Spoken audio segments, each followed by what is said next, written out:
उनके दिल में दर्द है। तो सरकार मैंने गिरा दी मध्य प्रदेश, कर्नाटक, महाराष्ट्र की। राजस्थान गवर्नमेंट गिरा नहीं पाए हम लोग।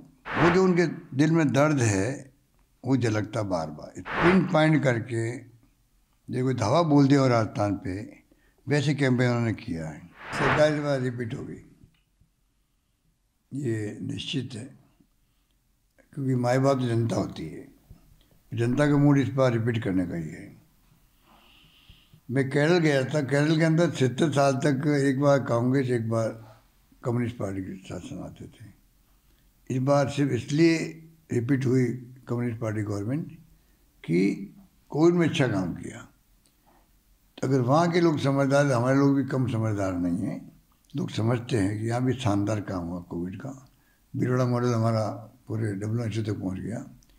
और साथ में जो हमने कानून पास किए हैं वेलफेयर के, स्कीम लेके आए हैं, राइट टू हेल्थ का एक्ट बना दिया, चीनी योजना लेके आ गए, जो 25 लाख का बीमा था 50 लाख का कर दिया। हिंदुस्तान में कहीं पे भी नहीं है।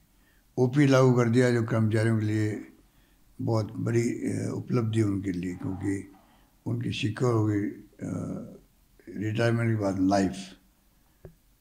मैं समझता हूँ कि और भी कई कारण हैं कि जनता का मूड देखते हैं कि लगता है कि हमारी गवर्नेंस को, हमारी स्कीमों को हमारे फैंस लोगों ने लाइक किया। इसलिए कई चले जाओ राजस्थान में, एंटी इनकम्बेंसी नाम की चीज़ नहीं मिलेगी आपको सरकार के खिलाफ में। ये बहुत बड़ी उपलब्धि हमारी है।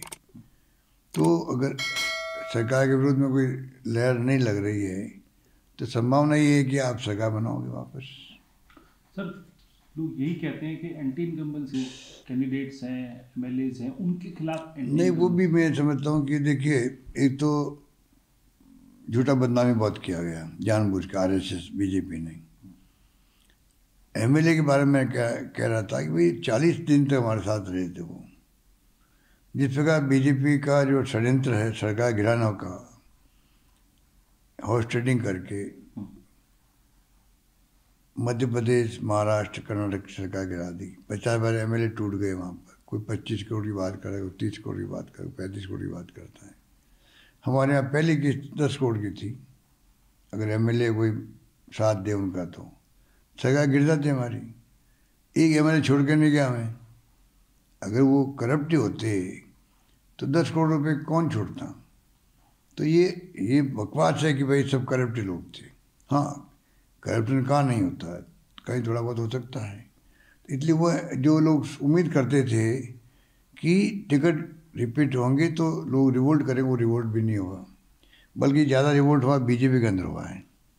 तो आप सोच सकते हैं कि BJP में क्यों रिवोल्ट हुआ ज़्यादा। तो इसलिए माहौल हमारे पक्ष में लगता है।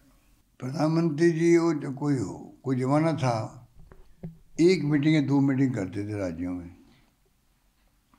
गांव-गांव में मैसेज चलाया जाता था कि आज प्रधानमंत्री ने ये बात कही है, उसका विश्लेषण होता है गांव-गांव में, घर-घर के अंदर। अब प्रधानमंत्री जी को 30-30 मीटिंग करनी पड़ती है। कल तक आए वो 1 मीटिंग करने के लिए राजस्थान, मैसेज देने के लिए। तो आप सोच सकते हो कि वो जो भाषा का हम ले रहे थे वो सिर्फ इसलिए ले रहा, बार बार पूछ रहे मुझे आप पे अटैक कर रहे थे, इसलिए करते थे उनके दिल में दर्द है। तो सरकार मैंने गिरा दी मध्य प्रदेश, कर्नाटक, महाराष्ट्र की। राजस्थान गवर्नमेंट गिरा नहीं पाए हम लोग। वो जो उनके दिल में दर्द है वो झलकता बार बार। इसलिए वो पिन पॉइंट करके, देखो धावा बोल दिया और राजस्थान पे, वैसे कैंपेन उन्होंने किया है और अटैक किया हमारे सब पर। क्योंकि उनके दिल में दर्द ये सरकार गिरा नहीं पाए हम लोग। जनता हमारा साथ थी उस वक्त में, आज भी साथ हैं।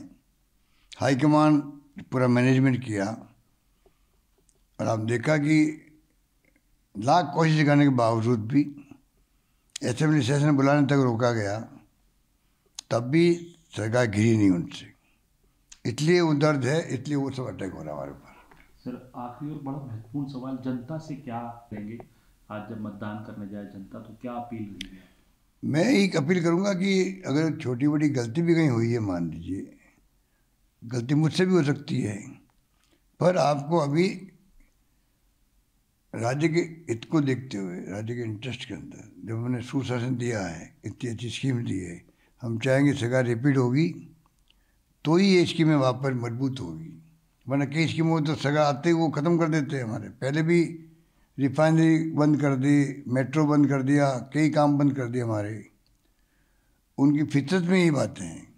हम चाहेंगे हम स्कीमों को और ज़्यादा स्कीम लेके आएँ, इन स्कीमों को और मजबूत करें, जो गारंटी दी उनको लागू करें। तो हमारा एजेंडा साफ है 2030 का, मिशन 2030, उस रूप में हम चल रहे हैं।